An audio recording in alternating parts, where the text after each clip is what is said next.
पंडित जी शुद्ध मंत्रोच्चारण के साथ तिलक की विधि संपन्न करा रहे हैं। और ये रहे हमारे दूल्हे राजकुमार। सिर पर गमछे का भार, हाथ में जल से भरा पात्र और मुख पर गंभीरता है, पर मैं जानता हूँ इनके हृदय में मानो बूंदी के लड्डू फूट रहे हैं। और यह है वर के पिताश्री, अति प्रसन्न, उत्साहित और पूरे उत्सव के रंग में रंगे हुए।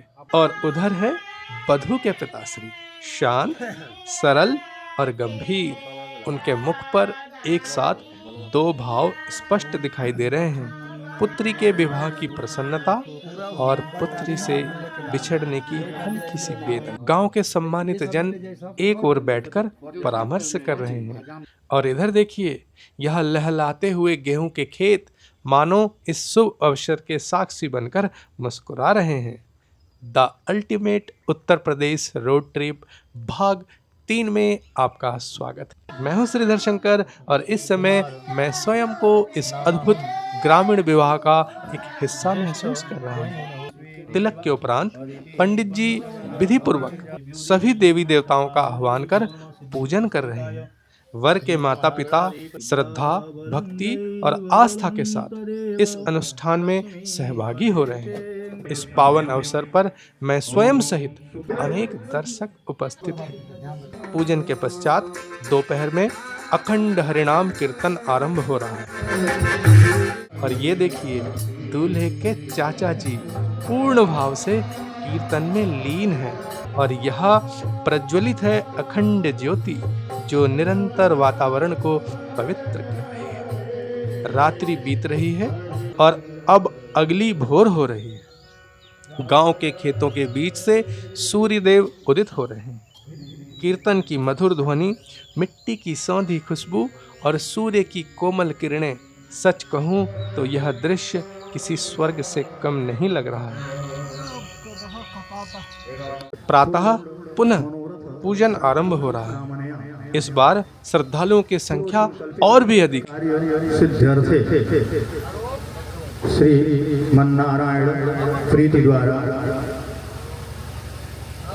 पूर्व आवाहित पूजन के पश्चात हवन हो रहा है। हवन की अग्नि न केवल वातावरण बल्कि मन और बुद्धि को भी पवित्र कर रही है।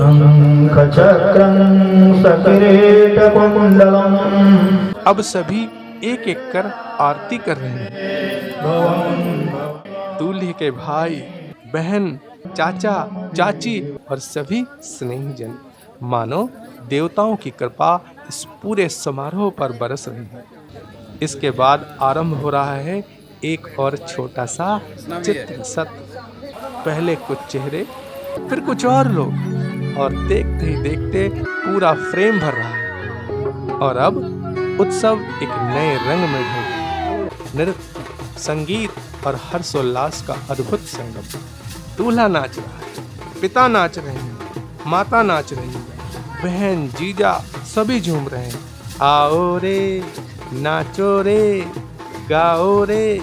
संध्या होते होते पूरे गांव को रात्रि भोज कराया जा रहा है। गर्मा गर्म पूरी सब्जी, दाल चावल, हर ओर आनंद ही आनंद। अब दूल्हे के हाथों में मेहंदी लग रही है और रात भर रंगीन नृत्य और उल्लास जारी है। जिसे नृत्य आता है वह नाच रहा है, जिसे नहीं आता है वह भी नाच रहा है।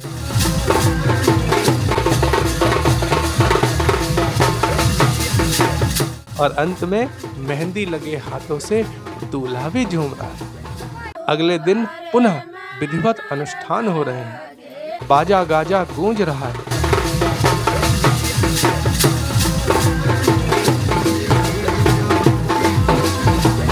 गांव की कच्ची सड़कों पर, खेतों में हर ओर नृत्य हो रहा है। अब आरंभ हो रहा है श्रृंगार। दूल्हे को सजाया जा रहा है। उपटन और हल्दी हो रही है। स्नान के पश्चात अब दूल्हा सुंदर वस्त्र धारण कर रहा है, तो सचमुच वह किसी राजकुमार से कम नहीं लग रहा। कुछ और चित्र लिए जा रहे हैं और अब बारात प्रस्थान के लिए तैयार हो रही है। नर्तक मानो 1000 वोल्ट की ऊर्जा से भर रहे हैं। वर रथ में सवार हो चुका है। अंधेरी रात में रंग बिरंगी रोशनियां किसी परिकथा का दृश्य प्रस्तुत कर रही हैं। रास्ते में कुछ और रस्में निभाई जा रही हैं।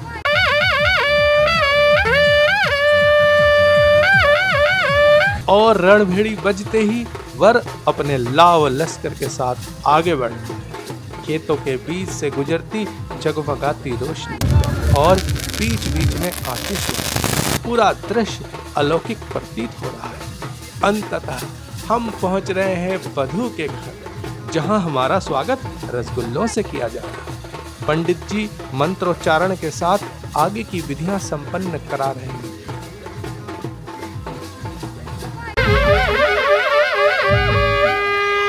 और अब वह क्षण आ रहा है। लाज और संकोच से भरी राजकुमारी सी सुंदर वधू को परिजन बड़े ही आदर सम्मान के साथ मंच की ओर लेकर आ रहे हैं और अब वरमाला हो रही है।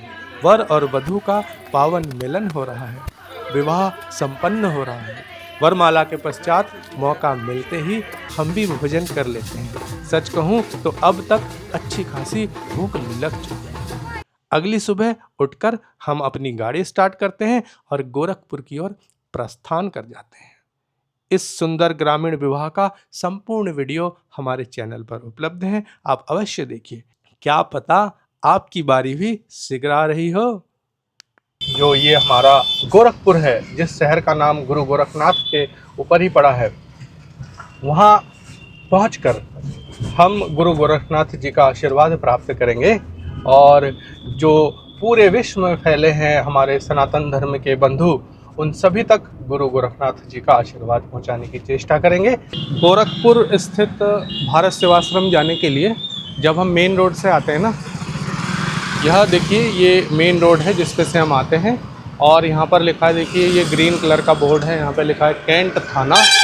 और कैंट थाने के ऊपर ही जो बोर्ड लगा है, देखिए भारत सेवाश्रम संघ स्वतंत्रता सेनानी श्री शशि सचिंद्रनाथ सान्याल स्मृति स्थल स्वामी प्रणवानंद जी मार्ग। तो ये जो मार्ग है ये प्रणवानंद जी मार्ग है। तो चलिए इस मार्ग पे आगे बढ़ते हैं और इसी मार्ग पे आगे कहीं उनका जो मुख्य द्वार है वो दिखाई पड़ेगा। पतली सड़क है अभी, ऐसा कहा जाता है कि आने वाले समय में इस सड़क का भी चौड़ीकरण किया जाएगा। तो चलिए आगे चलते हैं। प्रणवानंद मार्ग पर चलते हुए जब थोड़ा सा आगे आते हैं तो हमें मुख्य द्वार दिखाई देता है। ये जो है ये भारत सेवाश्रम संघ का मुख्य द्वार है जो कि गोरखपुर में स्थित है।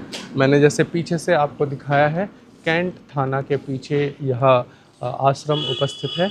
यहाँ पर जैसे ही आप आएंगे इसी रोड से तो रास्ता तो वैसे सीधे इधर निकल गया है, बहुत चौड़ी सड़क नहीं है लेकिन गाड़ियाँ इस पे चल रही हैं। यहीं पे आपको बोर्ड लगा हुआ दिखाई देगा, यहाँ पर आप देख सकते हैं लिखा हुआ है भारत सेवाश्रम संघ स्वामी प्रणवानंद जी मार्ग गोरखपुर। मैं अब इस मुख्य द्वार से भीतर आ चुका हूँ और भीतर आते ही हम जब अपनी बाईं ओर देखते हैं, हमें यह बहुत ही सुंदर जो मंदिर परिसर है वो हमें दिखाई पड़ता है। बहुत ही सुंदर एक पुष्प का वृक्ष है यहाँ पे, बहुत पीले पीले सुंदर यहाँ पे पुष्प खिले हुए हैं और साइड में ही इनका जो ऑफिस या कार्यालय है आप देख सकते हैं। आप कभी भी इधर आएंगे तो आपको यहाँ पर इस कार्यालय में आकर के आपको जो महाराज हैं यहाँ के, उनसे आपको वार्तालाप करना होगा। गोरखपुर में रात्रि विश्राम हम इसी पवित्र आश्रम में कर रहे हैं। इसी भवन के प्रथम तल पर हमें एक कक्ष प्रदान किया गया है और उसका किराया है मात्र 600 रुपये। शांत वातावरण, पवित्रता और सादगी। सच कहूँ तो यात्रा की थकान अपने आप ही उतरती हुई महसूस हो रही है। कल की यात्रा और भी विशेष होने वाली है। कल हम आपको गुरु गोरखनाथ धाम के दर्शन कराएंगे। घने जंगलों के बीच स्थित माँ बुढ़िया देवी मंदिर के भी दर्शन करेंगे और फिर पहुँचेंगे कुशीनगर, जहाँ हम भगवान बुद्ध का पावन महापरिनिर्वाण स्थल भी देखेंगे। इसके साथ ही भारत सेवाश्रम गोरखपुर का संपूर्ण ब्लॉग रूम टूर के साथ हमारे चैनल पर उपलब्ध है। आप चाहें तो उसे भी अवश्य देख सकते हैं। इस वीडियो में बस इतना ही। बहुत जल्द आपसे होगी हमारी फिर मुलाकात इसी यात्रा के अगले भाग में। तब तक के लिए नमस्कार।